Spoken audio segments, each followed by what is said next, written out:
Alright, today we're going to be going over a very important component of my garage, and that's my mini split by Della. Della is a flagship brand. Amazon sells very highly reviewed. I encourage you to check them out yourself. Very highly reviewed and very well reviewed. There's not a lot of bad things said about these, and I'm going to be straight up with you now. I don't have anything bad to say about it either. They have one of the best looking remotes, I think, too. It's kind of a more modern looking remote. Important thing about the remote, I'm going to tell you right now. I use this remote maybe every once in a blue moon. I don't even really touch this thing. And the reason for that is Della has, in my opinion, the best app control. It's a very streamlined app. It works very well. It doesn't hang up a lot. It looks really nice. It's very responsive. If I have this louver, or whatever you want to call that, so where it's circulating or oscillating up and down, if I go on the app, whatever it gets to the position like straight down, say I'm sitting on a couch and I want it to blow on me, I just turn the toggle on the app and it stops it right where I want it. It also has side-to-side louvers as well. I leave those going. This is a 36,000 BTU cooling.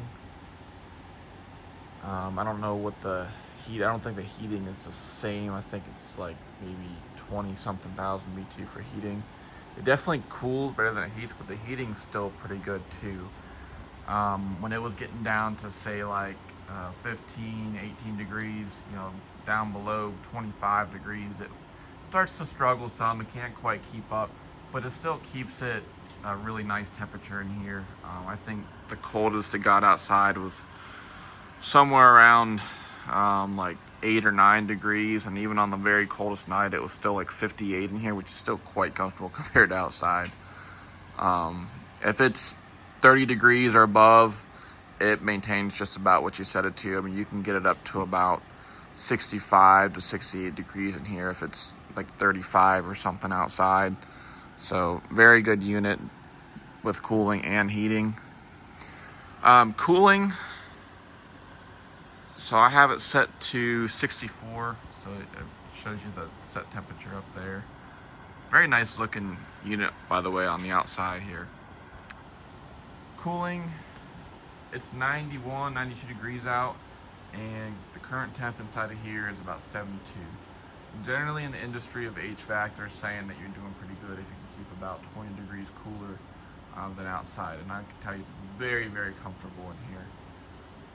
If it gets down to like 85 or below, and I have this thing set to like 69 or 70, and especially if I have it pointed down here to the couch, a lot of times I have to at least cut the fan speed back right now. And I will tell you, it's on turbo mode right now. It's still not too loud. It's very quiet. You can get this thing super quiet. Put it on quiet mode. I'm going to tell you right now, if you put it on auto, it's still comfortable in here, but it does not keep it close to your desired temp when it gets, above 85 out. You definitely want to have it on turbo mode to keep it closer to where you want it if it's super hot outside. So that's just a good little tidbit about this thing. Recovery is a little rough. So when I'm opening up these big doors a bunch of times, bringing vehicles in for service, it does slow up a little bit as far as recovering. I am thinking about getting another, like a 24,000 BTU, putting it right beside it there to give it, a little boost in here. This is a 30 by 36 foot shop. I think that's roughly like almost 1,100 square foot. And then I'm 12 foot high right here on the walls. So my peak, I believe, is like 16 foot. If you're some math whiz, I'm sure you could probably do the volume, but we're pretty much at the limits of a 36,000 BTU unit. And that's also with me having so insulation. So the insulation on this building isn't anything super special.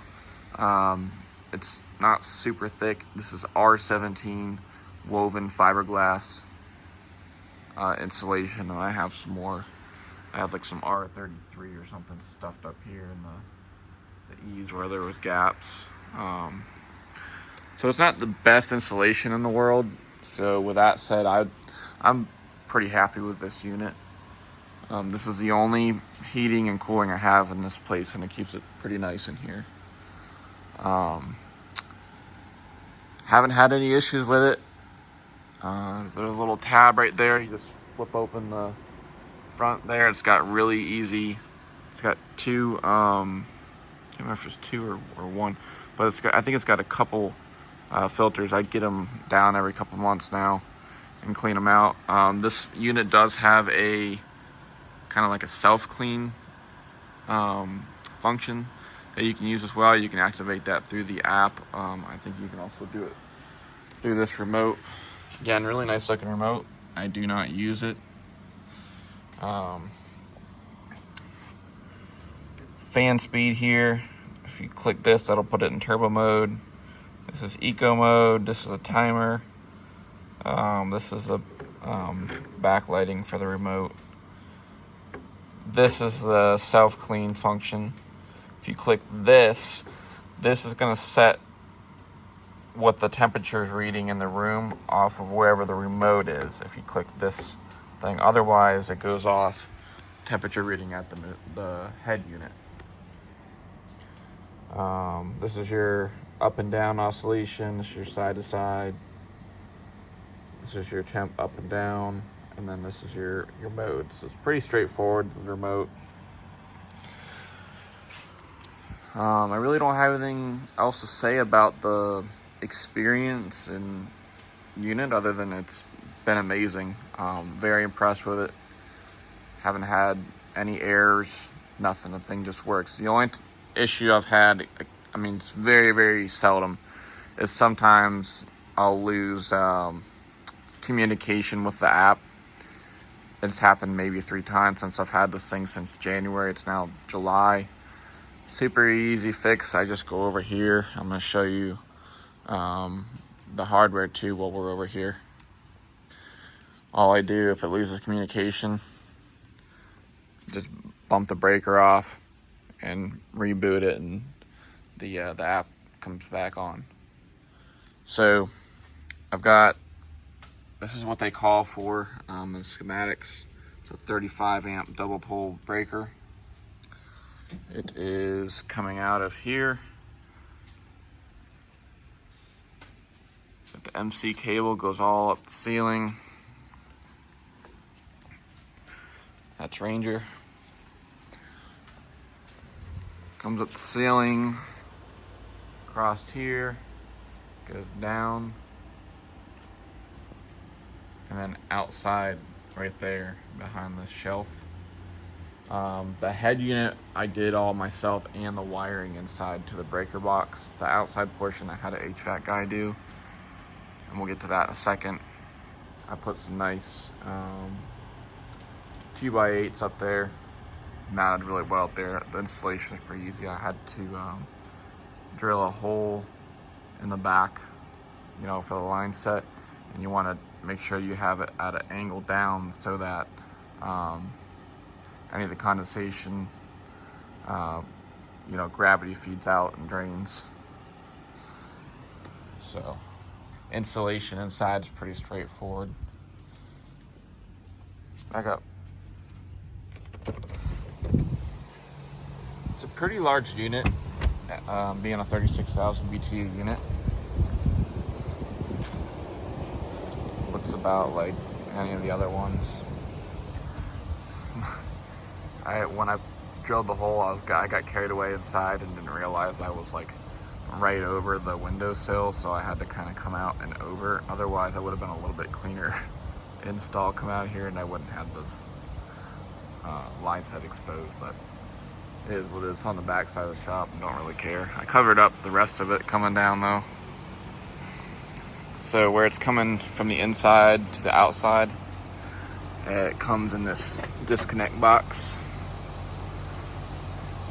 It's a quick disconnect. This thing's a surge protector. So you're coming into your quick disconnect box, and then you have your electric lines going into the outdoor unit itself. When you take this off, as far as like wiring and everything goes, everything was like super easy, like color coded and labeled and everything. If you know how to do a pull a vacuum on HVAC lines, this is a completely do-it-yourself deal. That's all the HVAC guy did. I don't know anything about pulling vacuum. I'm sure it's probably easy. I don't have the equipment. I know an HVAC friend, he came out for a couple $100 and did the he also recommended, so what he did is he took the copper line sets and he took the factory flares off. He cut some nice cuts and put his own on there. He said from the factory, generally these kind of DIY units are not very good. They'll often leak at the factory flares, so he put his own improved flares on there.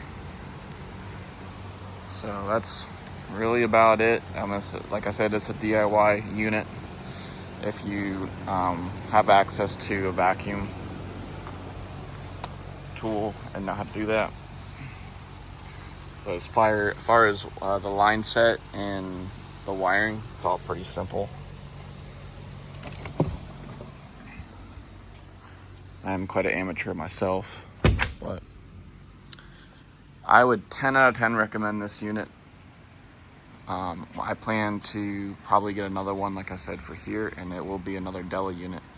The other unit's probably going to be a 24,000 BTU hyper heat unit. It has a little bit better heating element to it, and that'll also give me a little boost in the wintertime when we have those cold snaps. So that's the Della mini split. Let me know if you guys have any questions. I think that they're probably one of the best reviewed out of, like, you know, the other competition, like your Mr. Cool and Pioneer. I had an HVAC guy trying to tell me blue in the face that I needed to get a Pioneer, and I really like app control, and this also seemed like it had better customer support. Not that I've had to use it yet because the unit's been amazing. But from what I could see on the website, they had like, you know, 24/7 service. Seemed like they really cared about customer support, and all the reviews also said that they had good experiences as well. So that's the Della 36,000 BTU unit. Let me know what you guys think. If you guys have any questions or you want to share your experience with one of these units, put it in the comments below. Please like and subscribe.